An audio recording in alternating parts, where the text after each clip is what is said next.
Bonsoir à tous, madame, messieurs, bienvenue à cette édition des 18h en lieu et place des 19h, vu que les tout-puissants Mazembe Anglebert va jouer tout à l'heure contre Al Hilal du Soudan, et cela pour les comptes de la 5e journée de la phase des groupes de la Ligue des champions de la CAF.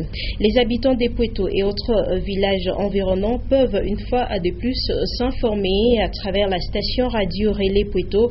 L'équipe technique conduite par l'ingénieur Olivier Touta a pu réparer cette station qui était en panne. Voilà tout pour les titres. Bienvenue, madame, monsieur, à cette édition du journal. Les camps des assistants est traversé par un canal qui se trouve dans un état insalubre. Les habitants et autres personnes non identifiées y déversent toutes sortes d'immondices au point de perturber les bons écoulements des eaux. Et comme si cela ne suffisait pas, quelques ménagères s'en servent pour les travaux. Édouard Kankou Doudoumich nous en parle. Le canal qui se situe entre les communes Kamalondo et Lubumbashi au camp des assistants est à ce jour un asile de toutes sortes d'immondices. Il présente un état d'insalubrité qui dit son nom et ceux qui passent près de ce canal sont exposés au danger de contracter certaines maladies. Cette situation préoccupe au plus haut point le chef des cellules des assistants qui sollicite l'implication de l'autorité municipale. Nous avions sensibilisé la population et nous sommes fatigués. Personnellement, je suis allé rencontrer le bourgmestre de la commune Kamalondo pour lui parler de cet état des choses. Nous en avons vraiment marre. Et je suis allé encore rencontrer les deux bourgmestres, celui de la commune Kamalondo et celui de la commune de Lubumbashi, pour leur parler de la même situation. Et pendant la période de pluie, cela ne permet pas aux passagers à bien traverser.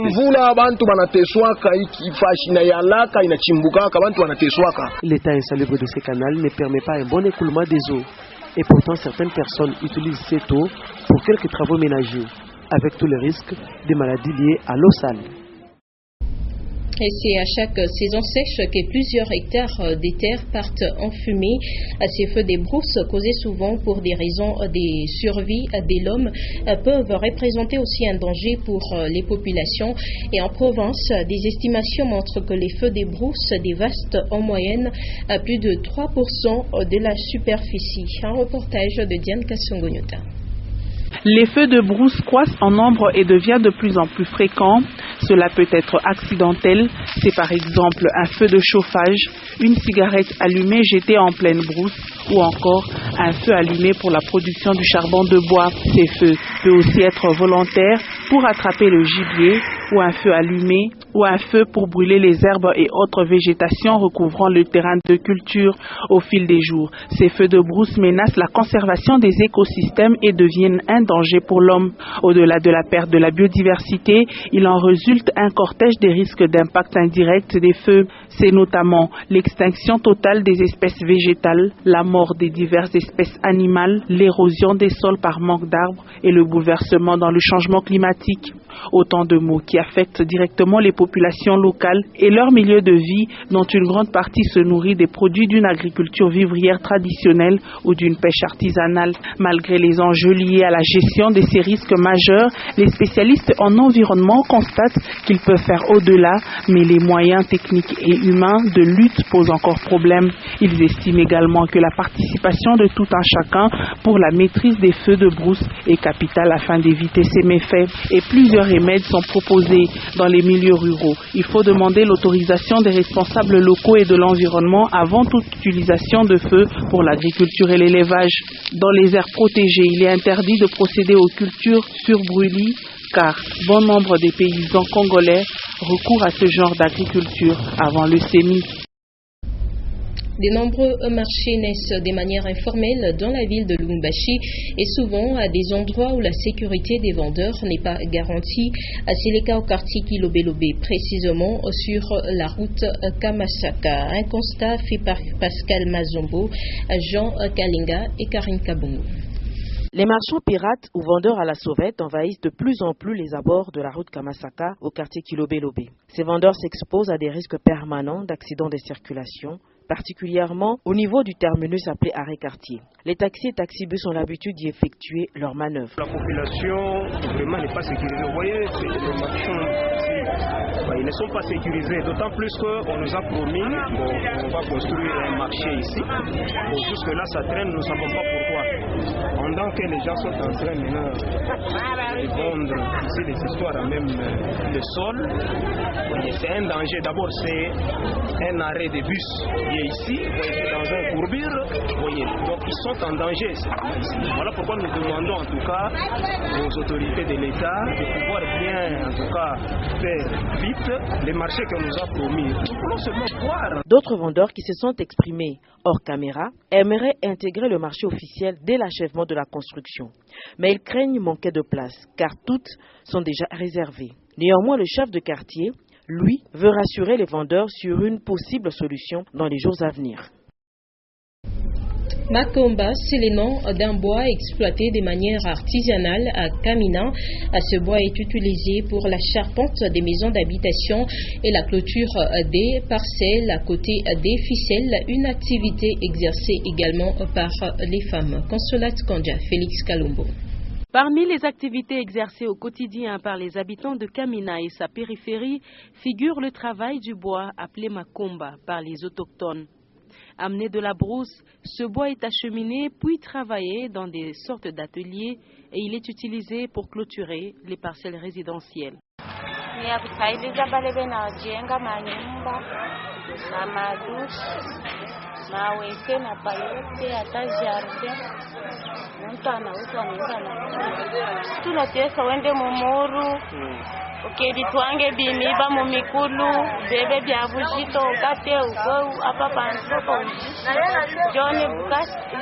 Très prisé pour ses caractéristiques dans l'endurance, certains l'emploient comme charpente dans la construction des maisons d'habitation.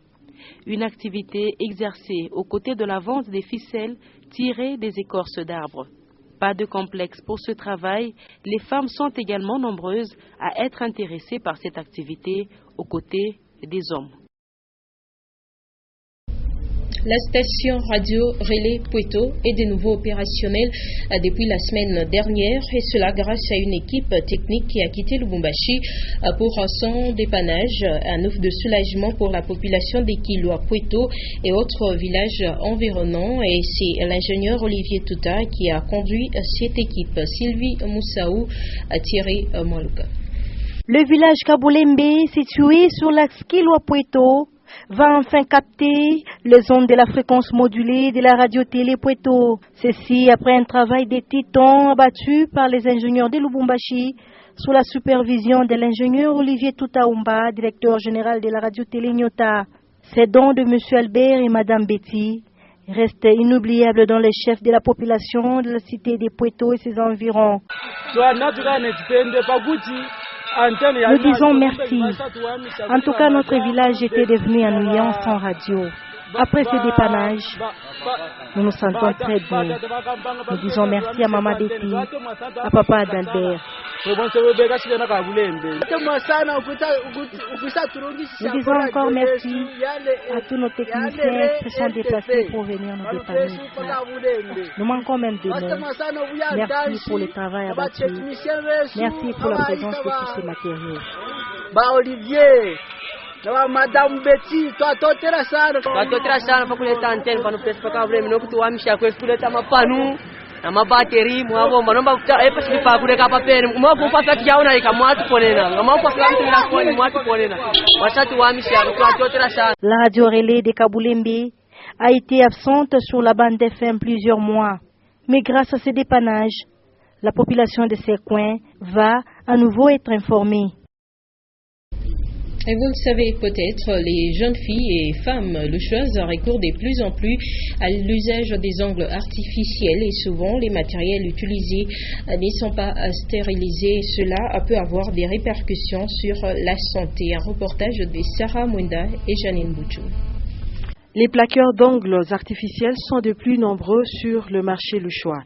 Ils utilisent différents matériels, entre autres lime, vernis à ongles, ciseaux et autres. Les femmes louchoises comme la jeune fille préfèrent plus entretenir leurs ongles en plaquant les ongles artificiels, question de se faire belles. Donc on peut embellir une matière, une personne n'est pas belle, une personne n'a pas été pourvue de telle matière, de tels organes naturellement et artificiellement, il a le droit d'avoir cet organe. S'il n'a pas d'ongles naturellement, il peut, s'il a les moyens, il peut se doter des ongles artificiels. Un bon nombre des plaqueurs d'ongles sur le marché Le Choix ne stérilisent pas souvent leur matériel de travail. L'état de ces matériels peut être à la base de certaines maladies transmissibles par les sangs, telles les VIH-Sida et autres infections.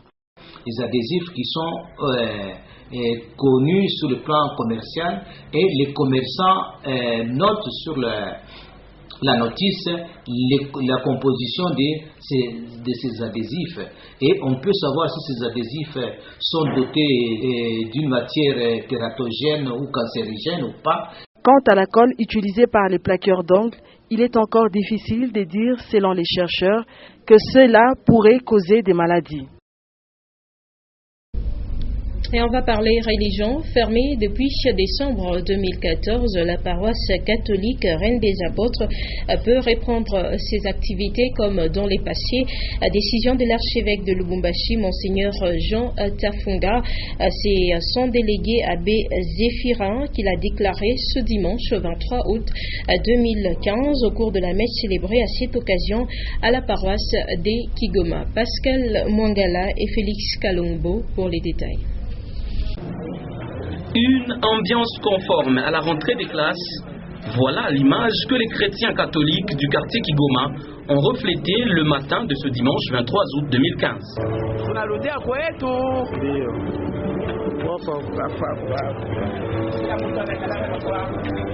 Fermée depuis décembre 2014, la paroisse Reine des Apôtres est désormais opérationnelle. Nous déclarons ouverte la paroisse Reine des Apôtres. Monsieur l'abbé Zéphirin Nyembo, chargé du personnel du diocèse de Lubumbashi, est également venu installer le nouveau curé de la paroisse. Abbé Charles Kazembe Mouinemancho, ancien curé de Notre-Dame de la Paix, ce dernier a prêté serment en promettant fidélité à ses fonctions de curé et prêtre. Dans son homélie, l'envoyé de l'archevêque métropolitain a invité le clergé et les fidèles à une collaboration en s'aidant mutuellement à vivre l'évangile.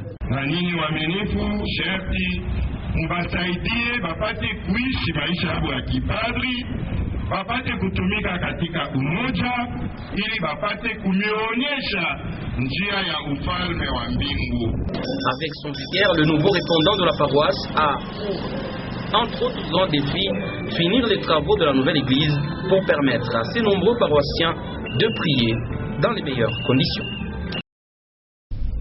Et en sport, le tout-puissant Mazembe Anglebert a fait la reconnaissance du terrain du stade d'Omdurman où il sera reçu tout à l'heure à 19h par Al Hilal du Soudan. C'est un match de la 5e journée de la phase des groupes de la Ligue des champions de la CAF. Orphée David Kininga, Séverin Katombo. Samedi 20h, juste le tout-puissant Mazembe Anglebert a commencé la reconnaissance du terrain ici au stade Al Hilal d'Omdurman, et donc c'est ici que l'équipe locale va recevoir le tout-puissant Mazembe Anglebert, un stade aux couleurs bleu et blanc, équipe aux couleurs de Al Hilal. Et donc l'équipe chez Moïse Katumbi Chapoué a fait sa reconnaissance du terrain devant les membres du comité sportif, mais aussi la présence du vice-président de la Fédération congolaise de football, l'association Théobald Binamungu, qui est arrivé, donc qui va représenter la Fédération congolaise de football association ici à Omdurman. Question de ne pas laisser cette équipe de Mazembe orpheline, cette équipe sur qui repose tous les espoirs de toute une nation, la République démocratique du Congo. C'est un soulagement que d'accompagner une équipe organisée, une équipe qui a des ambitions. Vous savez, Mazembe est en train de jouer le moment par moment le plus difficile dans un groupe où tout est serré, dans un groupe où chacune des équipes espère qu'elle peut se qualifier. Donc c'est le moment le plus difficile où nous devons renforcer nos efforts autour de cette équipe pour la pousser à aller plus loin et à devoir gagner encore des points. C'est un match à l'extérieur, pendant que c'est lui contre la même équipe à Lubumbashi, nous avons partagé le point par un score de 0-0. Donc nous avons l'obligation et le devoir de pouvoir pousser Mazembe à pouvoir attraper les 3 points et bien vouloir se positionner dans ce groupe. Voilà pourquoi la fédération vient au chevet de Mazembe pour avancer et aller de l'avant avec. Bon, vous savez que si nous pouvons nous taper sur la patrie, nous, la FECOFA, de ranger 4 équipes, c'est surtout un bonus grâce aux efforts de Mazembe. Donc nous pensons que les autres vont devoir commencer à réfléchir, à faire en sorte qu'on puisse avancer ensemble, non se faire éliminer au premier jour, au petit déjeuner comme on dit. Donc nous pensons que les prochaines compétitions seront très musclées, c'est pour cela que vous voyez que nous avons mis des réformes sur pied et nous comptons les appliquer pour que les championnats nationaux soient véritablement nationaux, que les championnats nationaux soient très aguerris, pour que nos équipes n'aillent pas faire le fiasco au niveau des compétitions de la CAF. Bon, c'est dommage que les autres se soient éliminés plus tôt, mais nous pensons que prochainement nous ferons des gros efforts. Le team noir et blanc a drainé un monde fou, surtout de la part des journalistes ici. Le team noir et blanc a attiré beaucoup de journalistes, beaucoup de journalistes soudanais, mais aussi maghrébins, qui sont venus voir Robert Kidiaba, Joël Kimwaki et tous les autres donc s'entraîner. Et la séance a été ouverte à la presse pour les 15 premières minutes avant qu'on évacue le stade pour laisser Patrice Carteron et son staff travailler en toute quiétude. Depuis Ondurman, Sévère Katambwa, Héritier Indola et Orphée David Kininga pour Nyota Télévision et Digital Congo. Voilà un match qui vous sera donc diffusé en intégralité tout à l'heure à 19h sur Nyota Télévision. Et puis l'entente des footballs de Lubumbashi continue à enregistrer les clubs pour sa 3e division. C'est le cas du FC Caravia qui a tenu son assemblée constituante le samedi au plateau Caravia. C'est M. François Numbi qui a été élu président sportif. Un reportage de Sylvain Mutamba et Elvis Chagané et Guillaume Kazadi. Nouveau-né à l'entente de football de Lubumbashi, le FC Caravia a vu le jour le samedi 22 août 2015 au plateau Caravia. C'était, comme le veut la tradition, au cours d'une assemblée constituante, avec comme point culminant l'élection du comité sportif. Après la validation de mandat et la présentation des candidats, par le vote, l'assemblée a placé François Numbi à la tête du premier comité du FC Caravia. Tulianza na mamwaye tukidogo de bo et jusque-là d'ailleurs c'est les mêmes moyens qu'on a évolué nayo juu pour réunir babiana pour que babiana espérer que eux aussi ils peuvent se retrouver de même équipe nationale le lendemain je ne sais pas pour Espagne je ne sais pas où partout nanjo ile initiative tulikala pamoja na ndugu yetu tukasema tuweke akili fasi moja tuweke mawazo fasi moja afin que tusaidie jeunesse yetu ya quartier Caravia pour que nayo ikuwe représenter na bobende kumbeni. Le représentant de l'entente de football de Lubumbashi, Chambouyi Clémence Ngoy, ne se doute pas de la lourde mission qui attend le FC Caravia et son comité. Le football aujourd'hui, c'est un business. Le football, c'est aussi des moyens. Et les moyens dans une équipe de football,